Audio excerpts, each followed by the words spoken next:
Wah, ini banyak yang tanya BP.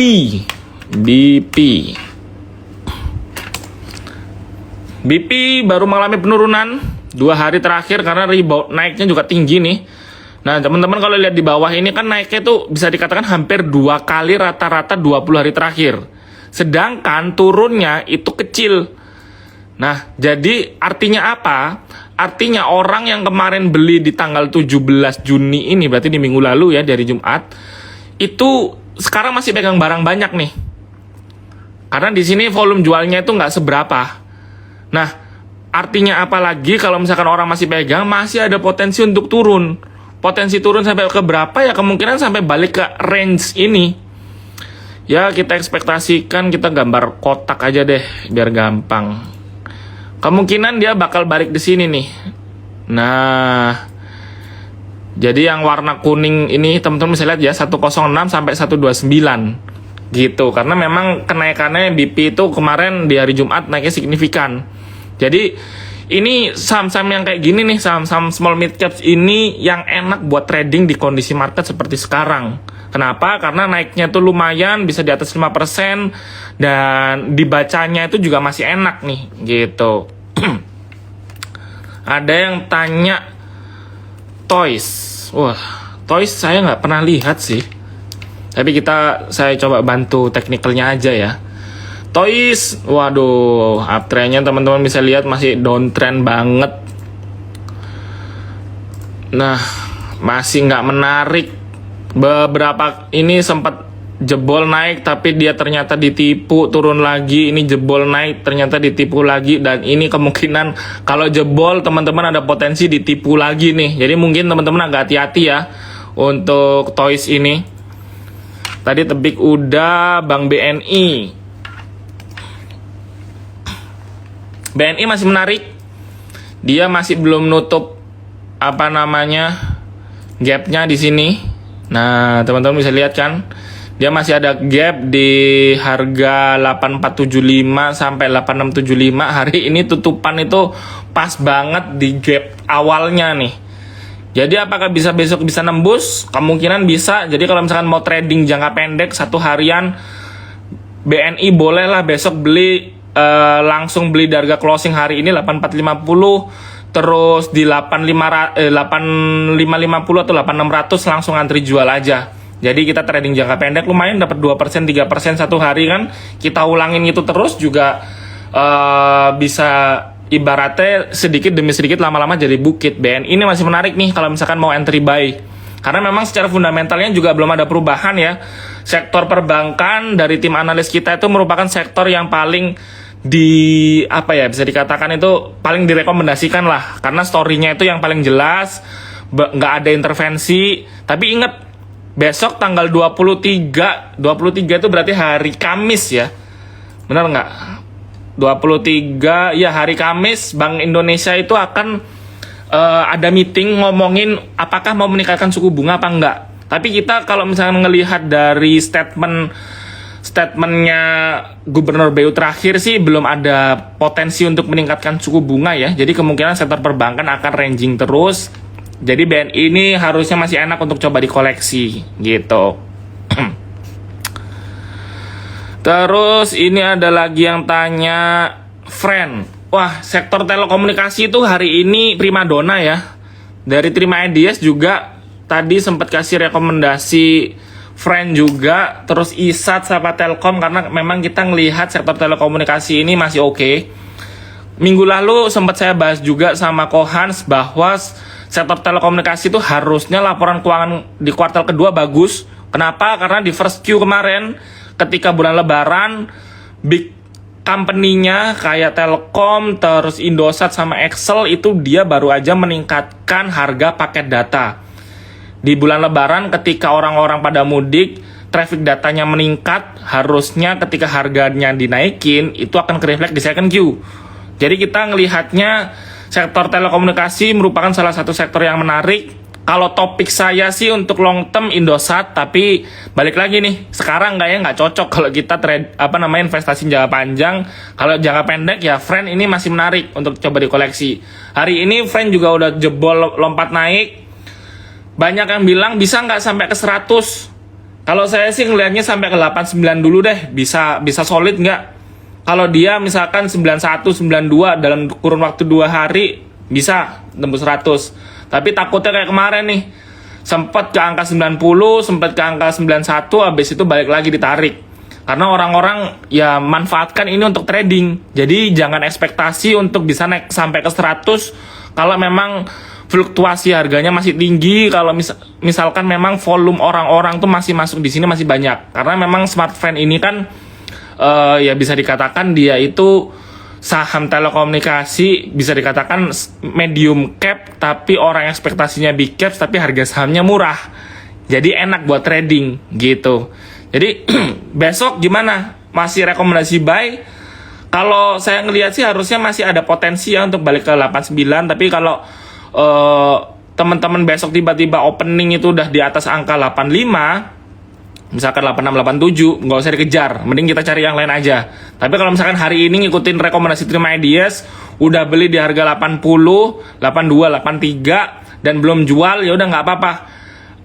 Perhatiin aja. Tapi kalau ternyata misalkan besok jebol di bawah 85, langsung antri jual aja. Tapi kalau ternyata masih ada volume belinya cukup tinggi, antrinya di 89 atau 90 aja gitu. Itu untuk smartphone. BBYB kayaknya untuk bank bank digital gagal ya untuk bisa kemarin kan di 2 minggu ya, berarti 2 minggu terakhir kita ekspektasikan akan ada double bottom, tapi ternyata gagal double bottomnya teman-teman. Dia malah makin jebol. Jadi ini udah nggak valid double bottomnya. Saya coba delete aja. Kalau udah kayak gini gimana? Ini sekarang lagi di area-area jenuh nih. Teman-teman bisa lihat di sini.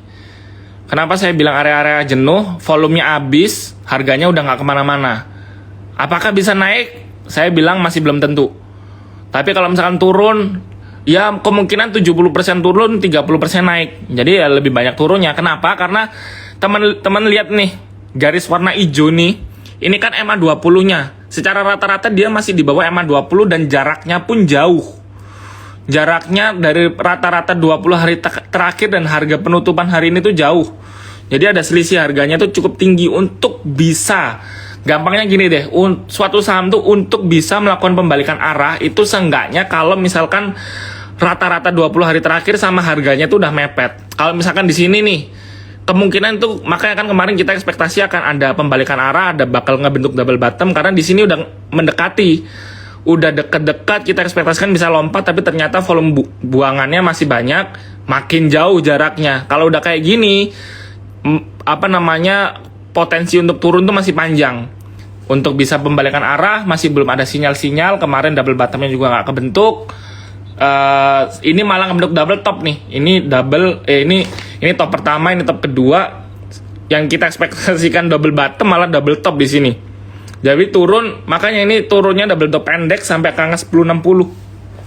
Mungkin BBYB dihindari dulu ya, karena kita dari Terima Idea sendiri juga kayaknya untuk perbankan digital itu 1-2 minggu terakhir udah nggak ada. Kita Terima Idea sekarang lebih fokus yang banyak story-nya aja, karena untuk banyak story itu kan pasti fluktuasi harganya tinggi, buat trading jangka pendek lebih enak gitu. Kayak tadi di awal saya ngomongin komoditas itu masih menarik gitu. Terus ada banyak yang tanya ya, UVCR deh. UVCR udah lama nggak lihat, kayaknya masih downtrend. Nah bener, UVCR masih belum menarik untuk diperdagangkan. Tapi tadi kan kita bahas ini udah mulai dekat. Apakah ada pembalikan arah? Kita harus melihat historisnya. Historisnya ketika ininya rata, bukannya pembalikan arah malah ranging. Ini kemungkinan bakal sama nih, bakal ranging dulu nih di range harga sekian nih. Kalau aku ngeliatnya di sini nih. Jadi 117 sampai 136 itu potensial ranging dia. Jadi untuk trading sama sekali nggak menarik gitu. Terus Arto masuk digital termasuk, dan Arto ya ibaratnya pionirnya.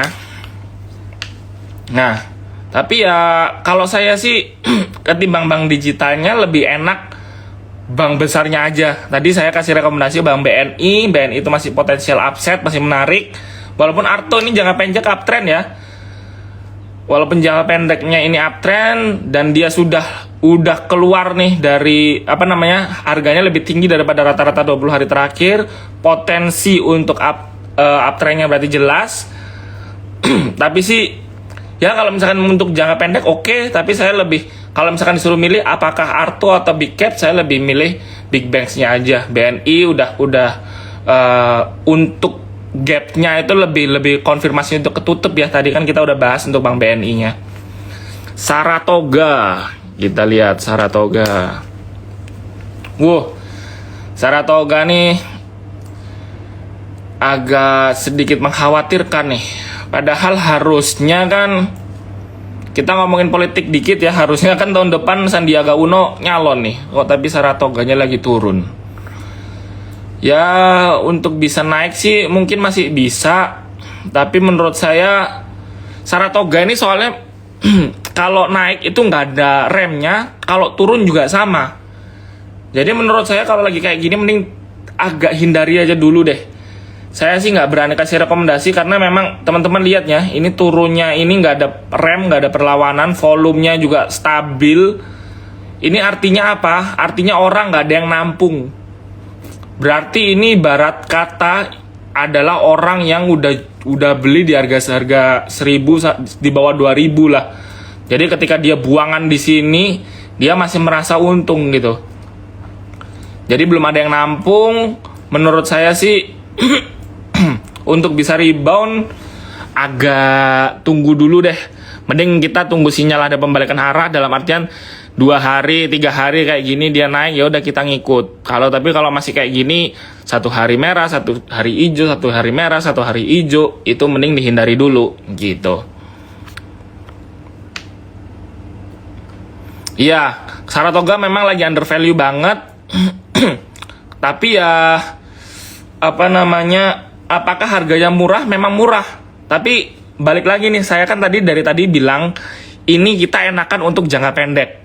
Jangan sampai kita nyangkut nih, karena kebanyakan teman-teman untuk disuruh dollar cost averaging tuh pasti males. Dalam artian untuk ketika turun maksakan untuk untuk average down lagi, average down terus, malah nggak enak gitu. Lebih enak kita ngantrinya di bawah banget, baru kita jualnya di atas gitu. Di kondisi seperti sekarang, kenapa saya bilang nggak atraktif untuk average down di harga sekarang atau dollar cost averaging. Saya coba kasih lihat indeks kita sebentar ya teman-teman.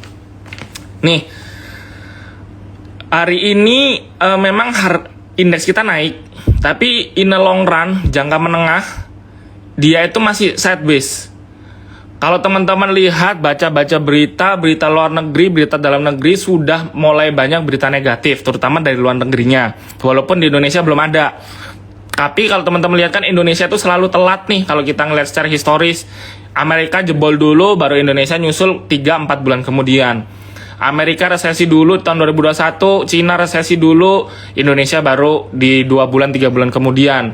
China kena COVID, Amerika kena COVID, Eropa kena COVID, 2 bulan 3 bulan Indonesia baru kena COVID. Turunnya pun telat. Nah, kita kalau belajar dari pengalaman, kita belajar dari historis, teman-teman lihat indeksnya itu udah cukup premium, udah balik ke angka 7.000 lagi, kemungkinan bakal sideways karena udah nggak ada berita positif lagi. Saya ekspektasikan bakal sideways. Nah, lalu bagaimana? Kalau misalkan 1-2 bulan lagi beritanya negatif, akhirnya masuk ke Indonesia, kemungkinan bakal turun. Turunnya sampai ke berapa? Nah, nggak ada rem nih. Bisa sampai balik ke 6.500. World Bank udah ekspektasi pertumbuhan ekonomi Indonesia bakal turun. IMF ekspektasi pertumbuhan Indonesia juga bakal turun. Pada di-cut semua pertumbuhan yang ada di Indonesia. Jadi, kalau misalkan memaksakan untuk melakukan dollar cost averaging, jauh loh jaraknya. Ini 7.000-an, dollar cost-nya ya ekspektasi bakal turun jebolnya sampai 6.500. Teman-teman ibaratnya siap nggak sih nampung 7% IHSG? Kalau misalkan IHSG turun 7%, pasti saham-sahamnya lebih dari 7%. Kalau turunnya 7% itu pasti udah merah darah ibaratnya kayak gitu. Jadi kalau misalkan teman-teman sultan ibaratnya pelurunya nggak habis-habis buat dollar cost averaging nggak apa-apa. Tapi kalau misalkan terbatas, ya lebih baik kita main jangka pendek aja. Jangan dipaksakan kalau misalkan, oh ini kayaknya murah nih. Ya memang murah, tapi kalau ternyata story-nya untuk jangka panjang dan kita ngelihat jangka menengahnya makroekonomi Indonesia bakal dalam tanda kutip kenapa-kenapa, ya kita harus lebih bijak lah dalam beli investasinya, dalam melakukan aksi tradingnya gitu. Jadi kita balik lagi ya. Ini Pegas saya masih suka. Kenapa Pegas itu menarik? Karena secara story dia itu oke. Dalam artian kalau misalnya kita ngaca di tahun 2020 kan memang pergerakan Pegas itu nggak bisa ngelihat dari harga minyak dunia. Tapi sekarang berbeda. Kenapa? Karena Pegas sekarang ini memiliki Sake Energi, dan potensi Sake Energi dalam laporan keuangan dalam meningkatkan revenue-nya Pegas itu cukup besar gitu. Jadi Pegas ini sekarang di bagusnya karena Sake Energinya, dan Sake Energi itu sangat sensitif terhadap harga minyak dunia. Walaupun hari ini kan harga minyak sedikit turun nih. Nah, ini ke-reflect nih. Nah, jadi apakah sekarang waktunya entry buy? Kalau saya sih ngelihat mungkin agak diskon sedikit lah di angka 1.700, atau kalau misalkan agak agresif ya 17.30, 17.40 masuk Pegas nggak apa. Kita ekspektasikan bakal bisa rebound naik lagi karena ini udah ketutup ya gapnya. Jadi dia wajar untuk mengalami penurunan gitu. Ini untuk Pegas.